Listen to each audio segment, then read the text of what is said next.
Okay.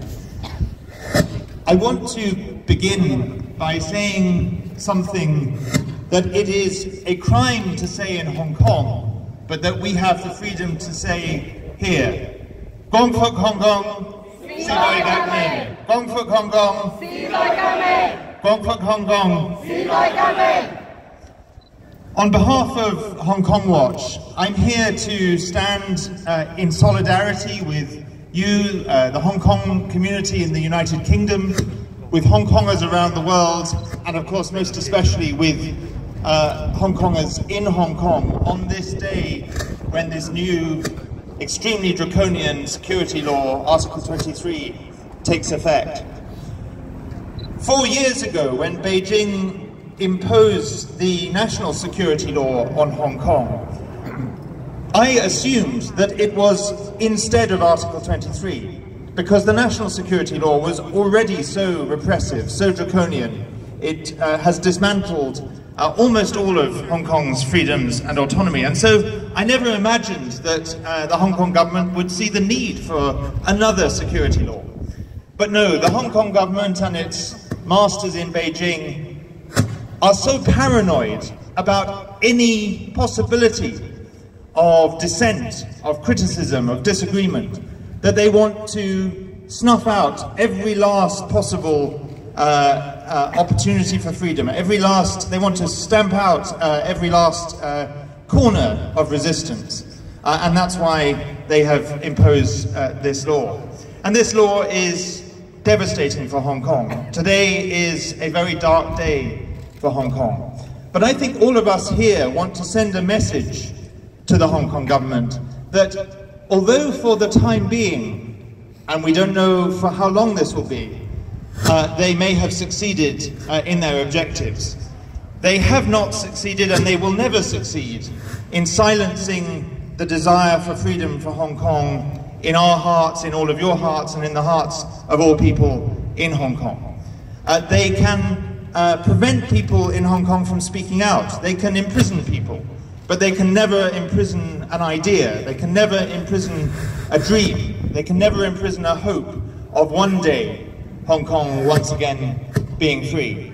And so that's why this gathering today is so important, because we in this country have the freedom that our friends in Hong Kong no longer have to speak out. And so we must use our freedom to speak out for them. We must use our voices for them. And I salute all of you who have come, because for me, although I've had some threats and I'm not exactly the Hong Kong government's favourite person, nevertheless for me it's easy to speak out. I have the freedom to do so. I don't have family in Hong Kong, I can't go to Hong Kong, so I can speak out freely. But I know that for some of you, coming even here in London is a brave thing to do, because the Chinese Communist Party is increasing transnational repression and trying to threaten the diaspora around the world into silence. And so I applaud you for not being silent, but for coming out on this day to speak out. I think we are sending a clear message to the Hong Kong government that we oppose this dreadful law, and that we know that Beijing and the Hong Kong government, by imposing this law, are once again sending the world a message that they will not honour the promises they made in an international treaty, the Sino-British Joint Declaration. They have torn up that treaty. And so we send a clear message back to them that we will not be silent. We will continue to fight for freedom and to stand with Hong Kong for as long as is necessary. But my main message today is actually not so much for the Hong Kong government, because they know what I think, they know what Hong Kong Watch thinks, they know what we all think. I want to send a message to the British government today, and that's why we're here at the Foreign, Commonwealth and Development Office. Because the British government has made some strong statements, rightly so. They have called out this new draconian security law, rightly so. They have done one thing which we should give them credit for, which is 4 years ago introducing the BNO scheme that enables so many of you to be here and offers a lifeline to people in Hong Kong. But they need to do much, much more. Offering strong words is not enough, and offering a lifeline to Hong Kongers to come here, welcome though it is not enough. What is needed now, and it's been needed for some years, but now there is definitely no excuse for it, is for the British government to impose sanctions on those responsible for dismantling Hong Kong's freedoms and autonomy.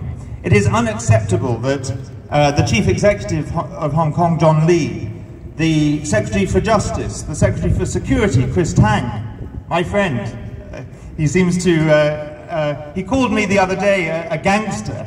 Well, I would say it is him and his colleagues who are the real gangsters. Gangsters don't write carefully worded NGO statements signed by 86 international NGOs, which we did a few weeks ago, and that's why he called us gangsters. Gangsters tear up international agreements and lock people up and threaten people, and that's what the Hong Kong government is doing. So they should be sanctioned.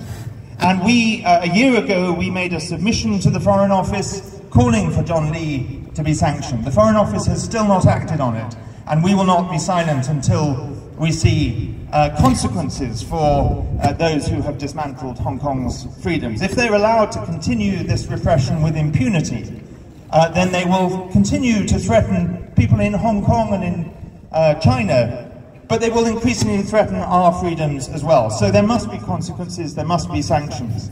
I also want the British government to look at whether there are ways to expand further the BNO scheme to enable those who could qualify but aren't currently eligible under the current BNO system to come here. We should also be calling on other countries, on Canada, Australia, the United States, the European Union, to provide lifeboat schemes to help Hong Kongers who can't come under the BNO scheme to have alternative ways out. And we should be putting pressure on the banks and the pension providers to allow Hong Kongers who are leaving Hong Kong to withdraw their hard-earned pension savings under the NPF scheme. We should also, as we launched this week, a campaign to provide young Hong Kongers in the UK with home fees for universities, because you are now on a pathway to citizenship in this country, and you shouldn't be excluded from our universities by facing exorbitant international fees. So there are a lot of things that the British government can and should do. I welcome their statements, but they need to do much more, and most of all, they need to ensure that those who have destroyed Hong Kong's freedoms are held to account and face the consequences, and we will not rest until that happens. Guang Fuk Hong Kong. Ga Yao.